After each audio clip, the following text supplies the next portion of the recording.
ಜನತಾದಳದಲ್ಲಿ ನಾನಿದ್ದರೆ ಮಾತ್ರ, ಜನತಾದಳದ ಕಾರ್ಯಕರ್ತಿದ್ರೆ ಮಾತ್ರ ನನ್ನ ಶಕ್ತಿ, ಇಲ್ಲದೇ ಇದ್ದರೆ ನಾನು ಝೀರೋ.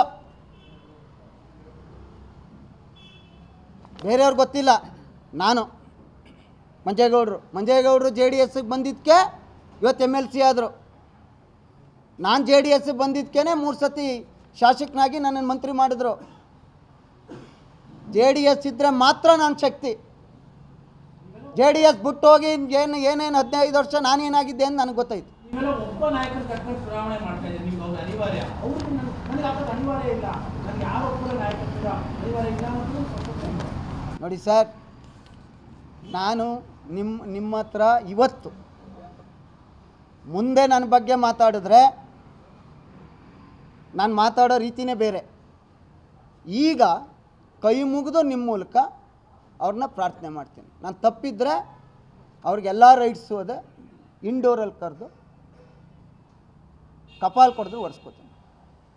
ಆದರೆ ಸಾರ್ವಜನಿಕವಾಗಿ ನಾನು ಹೇಳದೇ ಇರೋದನ್ನ ಹೇಳಿ ನನ್ನಿಂದ ಅನ್ನುವಂಥ ಗೂಬೆ ಕೂರ್ಸೋದು ಬೇಡ. ಅವರು ಅಷ್ಟು ನಾನು ತೊಡಕಾಗಿದ್ದರೆ ಅವ್ರು ಒಂದು ಮಾತು ಹೇಳಿ, ನಾಳೆ ಬೆಳಗ್ಗೆಯಿಂದ ಯಾವುದೇ ಒಂದು ಸಾರ್ವಜನಿಕ ಜೀವನದಲ್ಲಿ ನಾನು ಕಂಡ್ರೆ ಅವ್ರು ಕರೆದು ನನಗೆ ಹೇಳಿ.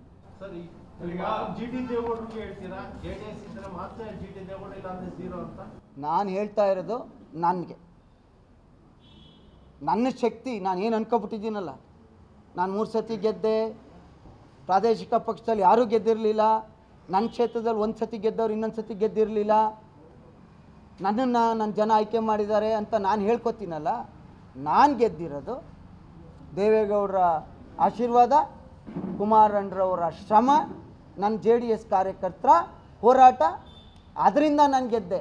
ಅದರಿಂದ ನಾನೊಬ್ಬ ಈ ಸ್ಟೇಜಲ್ಲಿ ಇವತ್ತಿದ್ದೀನಿ. ಇಲ್ಲದೇ ಇದ್ದರೆ ನಾನು ಝೀರೋ. ಈಗ ಬೆಂದ ಮನೆಯಲ್ಲಿ ಕೊಳ್ಳಿ ಇರಿಬೇಡಿ ಅಂತ ಹೇಳಿದ್ದು ಬರೀ ಇಬ್ರಾಹಿಂ ಅವ್ರಿಗ ಅಥವಾ ಎಲ್ಲರಿಗೂ? ಯಾರ್ಯಾರು ನಮ್ಮ ಪಕ್ಷವನ್ನು ಹಗುರವಾಗಿ ಮಾತಾಡ್ತಾ ಇದ್ದೀರಿ, 100 ಸರ್ಕಾರ ಇಟ್ಕೊಂಡು ರಾಜ್ಯದಲ್ಲಿ ಎಲ್ಲೂ ಹಾಕಲಿಲ್ಲ,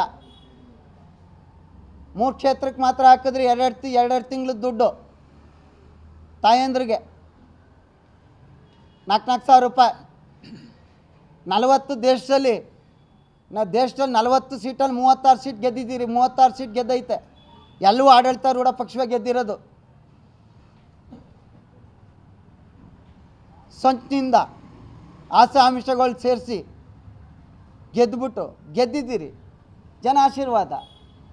ಒಳ್ಳೆ ಕೆಲಸ ಮಾಡಿ. ಬೇರೆ ಪಕ್ಷನ ಯಾಕೆ ಟೀಕೆ ಮಾಡ್ತೀರಿ? ಒಬ್ರು ಹೇಳ್ತೀರಿ ನಮ್ಮ ಅವಶ್ಯಕತೆ ಇಲ್ಲ ಅಂತ ಹೇಳ್ತೀರಿ, ಒಬ್ರು ಹೇಳ್ತೀರಿ ಮುಳುಗೋಯ್ತದೆ. ಜನತಾದಳದಲ್ಲಿ ಇರ್ತಕ್ಕಂಥ ಒಬ್ಬೊಬ್ಬ ನಾಯಕರು ಕೂಡ, ಒಬ್ಬೊಬ್ಬ ಕಾರ್ಯಕರ್ತರು ಕೂಡ ಒಂದೊಂದು ಶಕ್ತಿ. ನೀವು ನಿಮ್ಮ ಪಕ್ಷ ಬಿಟ್ಟು ಬನ್ನಿ, ಗೊತ್ತಾಯ್ತದೆ ನೀವು ಎಷ್ಟು ಶಕ್ತಿವಂತರು ಅಂತ. ಕಾಂಗ್ರೆಸ್ ಲೀಡರ್ಗಳು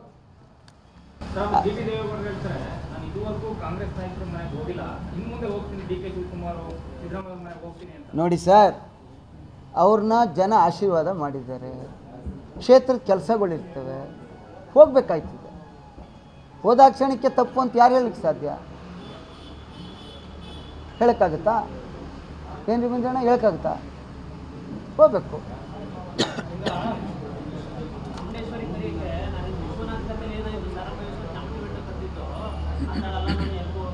ನಾನು ಏನು ಹೇಳ್ತಾ ಇದ್ದೀನಿ, ನಾನು ನಿಮ್ಮನ್ನೇನು ಬಂದು ಸತ್ಯ ಮಾಡಿ ಅಂತ ಹೇಳಿಲ್ಲ. ನಿಮಗೆ ನನ್ನ ಮೇಲೆ ನಂಬಿಕೆ ಇಲ್ಲದೆ ಇದ್ದರೆ, ನಿಮಗೆ ಆ ತಾಯಿ ಮೇಲೆ ನಂಬಿಕೆ ಇದ್ದರೆ ನಾನು ಅಲ್ಲಿ ಹೇಳ್ಬಿಡ್ತೀನಿ, ನಾನಿನ್ನು ಸಾರ್ವಜನಿಕ ಜೀವನಕ್ಕೆ ಹೋಗಲ್ಲ ಬನ್ನಿ ಅಂತ ಹೇಳಿರೋದು. ಅವ್ರನ್ನ ಕರೆಯೋದು ದೊಡ್ಡವನ ನಾನು.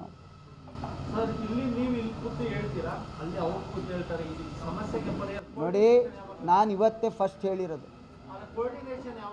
ನಾನು ಹೇಳಿದ್ನಲ್ಲ, ನಾನು ಇಲ್ಲಿವರೆಗೆ ನನ್ನನ್ನು ಸಾರ್ವಜನಿಕವಾಗಿ ಬಿ ಫಾರಂ ವಿಚಾರ, ನನ್ನ ಗೆಲುವು ಸೋಲಿನ ವಿಚಾರ, ಮತ್ತು ನಾನೇ ಎಲ್ಲವನ್ನೂ ವಿರೋಧ ಪಕ್ಷದ ನಾಯಕ ಅಂತ ಹೇಳಿದ್ರಿಂದ ನಿಮಗೆ ಸಾಕ್ಷಿ ಸಮೇತ ತೋರಿಸಿದ್ದೀನಿ. ನಾನು ಇಲ್ಲಿವರೆಗೆ ಅವ್ರೇನು ಬೇರೆ ಪಕ್ಷನ ಅವರಿದ್ದ ಮಾತಾಡೋಕ್ಕೆ ನಾನು ನಮ್ಮ ನಾಯಕರು ಅಂತ ಹೇಳಿದ ಮೇಲೆ ನಾನು ಜನರಿಗೆ ನಾನು ಅದೇನು ಮಾಡಿಲ್ಲ, ಅವ್ರು ತಪ್ಪು ಗ್ರಹಿಕೆಯಿಂದ ಹೇಳಿದ್ದಾರೆ ಅನ್ನುವಂಥದ್ದನ್ನ ನಿಮ್ಮ ಮೂಲಕ ಮಂದಟ್ಟು ಮಾಡಿಕೊಟ್ಟಿದ್ದರು.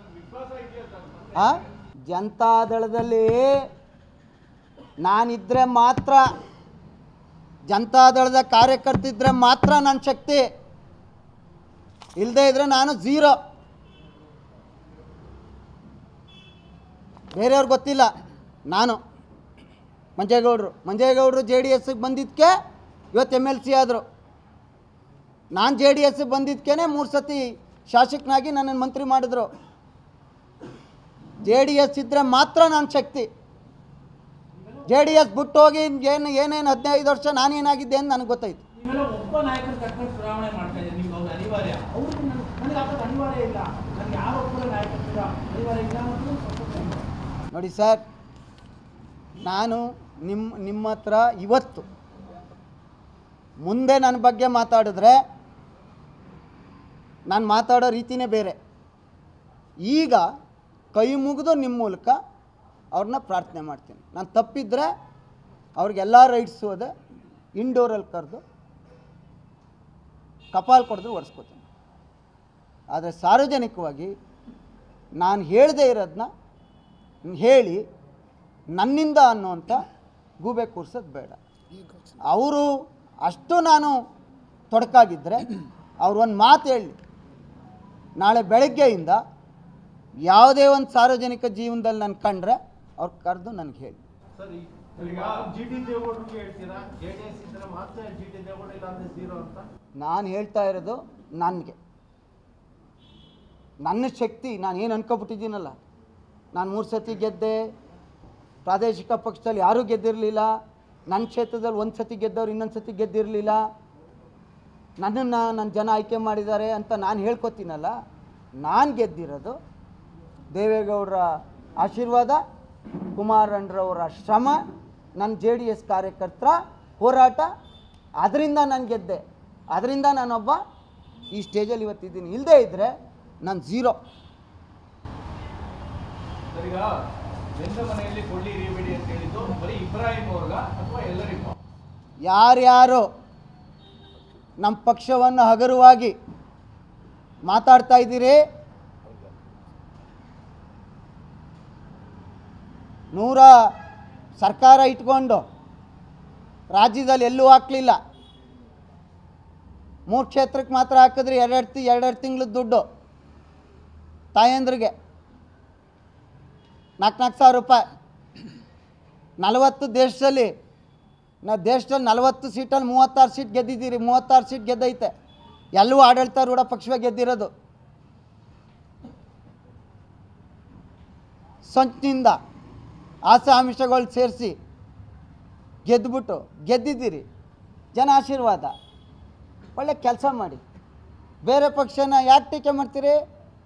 ಒಬ್ರು ಹೇಳ್ತೀರಿ ನಮ್ಮ ಅವಶ್ಯಕತೆ ಇಲ್ಲ ಅಂತ ಹೇಳ್ತೀರಿ, ಒಬ್ರು ಹೇಳ್ತೀರಿ ಮುಳುಗೋಯ್ತದೆ.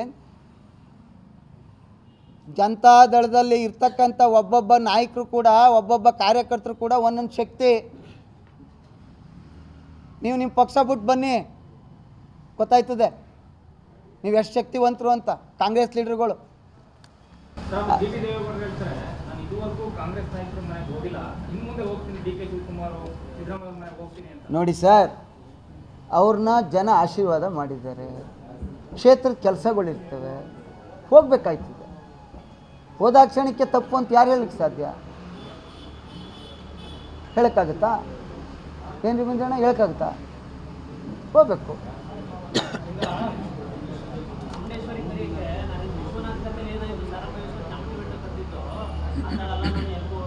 ನಾನು ಏನು ಹೇಳ್ತಾ ಇದ್ದೀನಿ? ನಾನು ನಿಮ್ಮನ್ನೇನು ಬಂದು ಸತ್ಯ ಮಾಡಿ ಅಂತ ಹೇಳಿಲ್ಲ. ನಿಮಗೆ ನನ್ನ ಮೇಲೆ ನಂಬಿಕೆ ಇಲ್ಲದೆ ಇದ್ದರೆ, ನಿಮಗೆ ಆ ತಾಯಿ ಮೇಲೆ ನಂಬಿಕೆ ಇದ್ದರೆ ನಾನು ಅಲ್ಲಿ ಹೇಳ್ಬಿಡ್ತೀನಿ, ನಾನಿನ್ನು ಸಾರ್ವಜನಿಕ ಜೀವನಕ್ಕೆ ಹೋಗಲ್ಲ ಬನ್ನಿ ಅಂತ ಹೇಳಿರೋದು. ಅವ್ರನ್ನ ಕರೆಯೋರು ದೊಡ್ಡವನ ನಾನು.